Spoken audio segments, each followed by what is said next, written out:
Film ini diawali dengan seorang wanita montok Bahenol bernama Yunye. Tidak lama suaminya bernama Senggu memberikan sebuah kode bahwa malam ini celengannya belum diisi.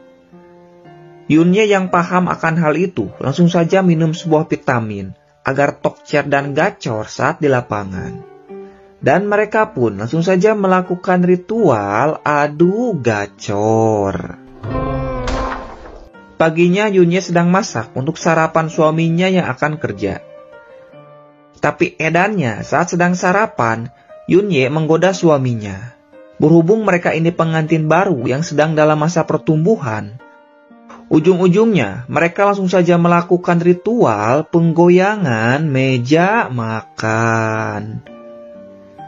Anjrit, sungguh sarapan yang sangat menggoyangkan. Setelah itu Senggu lalu berangkat kerja. Dan sudah ditunggu oleh temannya, kita sebut saja Udin biar simple cuy. Senggu ini bekerja sebagai seorang fotografer. Dan si Udin seorang dokter. Tapi hobinya suka ngintip Senggu dan Yunye yang sedang gacor setiap malam. Lalu istrinya si Udin yang bernama Kokom terlihat sedang membuang sampah. Tapi kampretnya, sampahnya itu malah dibuang ke tempat sampah milik Yunye. Padahal, tadinya tempat sampah Yunye cuman segini cuy. Tapi sekarang jadi satu karung. Parah ini mama. Tapi Yunye yang melihatnya terlihat santuy. Dan berniat akan pergi olahraga ke tempat gym. Singkatnya, Yunye olahraga dengan begitu semangat. Yang membuat otak saya nggak fokus liatnya cuy. Dan ditemani oleh teman sekaligus pelatihnya yang bernama Taijun. Kita pinasin aja cuy biar fokus .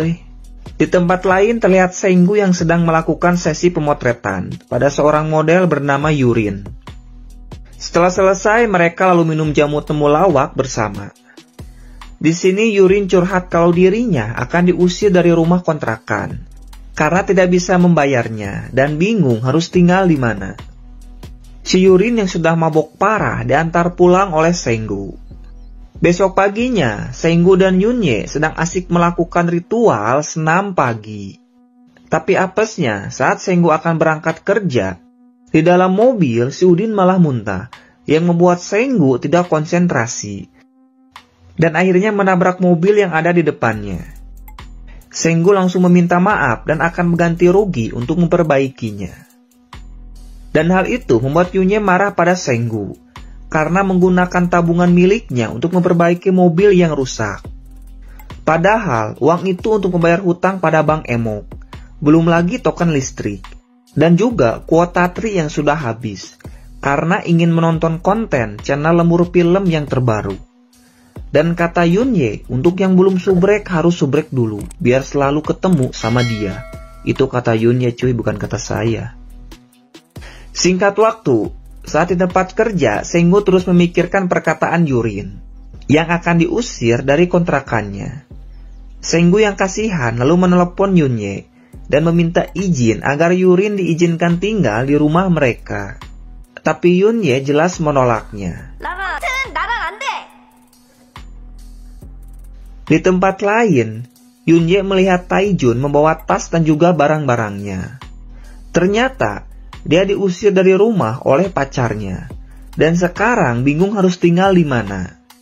Yunye yang kasihan lalu mengajak Taijun untuk tinggal di rumahnya saja. Tapi kampretnya, si Yunye ini tidak bilang dulu pada Senggu kalau Taijun akan tinggal di rumahnya. Kata saya juga apa cuy, gak di mana-mana wanita emang selalu benar. Singkatnya, Taijun sudah berada di rumah Yunye dengan membawa barang-barangnya. Saat Senggu pulang, dia langsung olohok. Karena ada pria lain di rumahnya dan membawa tas dan juga koper. Yunye lalu bilang kalau dia ini adalah temannya. Dan sekarang akan tinggal di sini sampai menemukan rumah yang baru. Senggu yang melihatnya hanya bisa terdiam kaku. Karena sebagai seorang suami, dirinya merasa tidak dihargai. Ternyata besok paginya, Yurin datang sambil membawa seperangkat koper untuk tinggal di rumah ini. Dan dia melihat Taijun yang baru selesai mandi.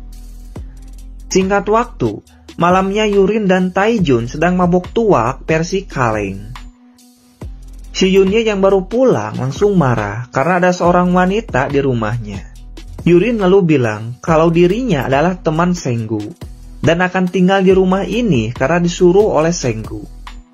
Pada akhirnya mereka semua menjadi akur dan rukun. Besok paginya Senggu dan Yurin pergi untuk kerja. Si Udin yang melihat ada barang bagus mencoba untuk menggoda Yurin. Di sisi lain, saat menelepon Senggu, Yunye mencoba mengambil alat untuk memasak. Tapi karena terlalu tinggi, Yunye kesulitan untuk mengambilnya. Sampai-sampai dia mengeluarkan suara untuk mengambil alat itu. Dan akhirnya Taijun mengangkat Yunye agar bisa mengambilnya. Si Yunye lalu menutup telepon dari Senggu.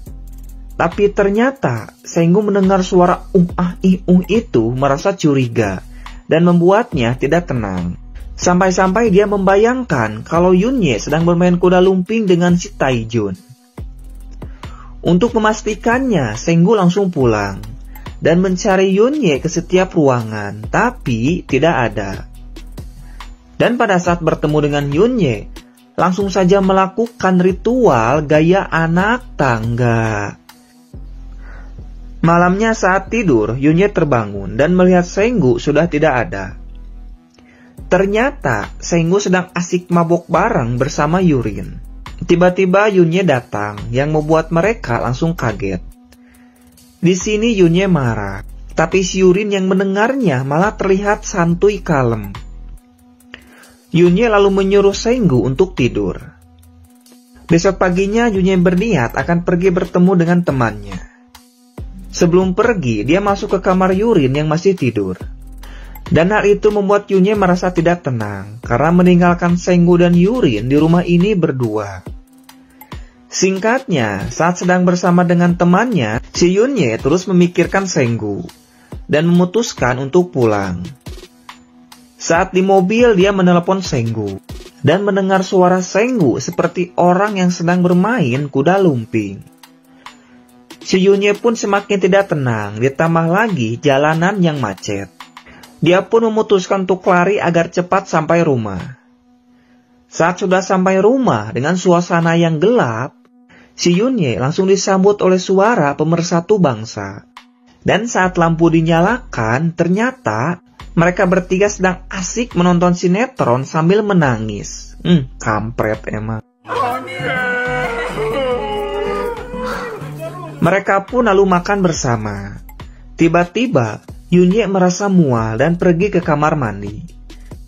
Ternyata si Yunye sedang tekdung.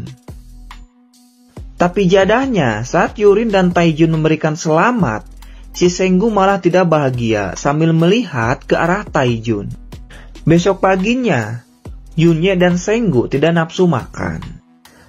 Tapi beda halnya dengan si Taijun yang makannya dengan begitu lahap, yang membuat Yurin merasa ilfil.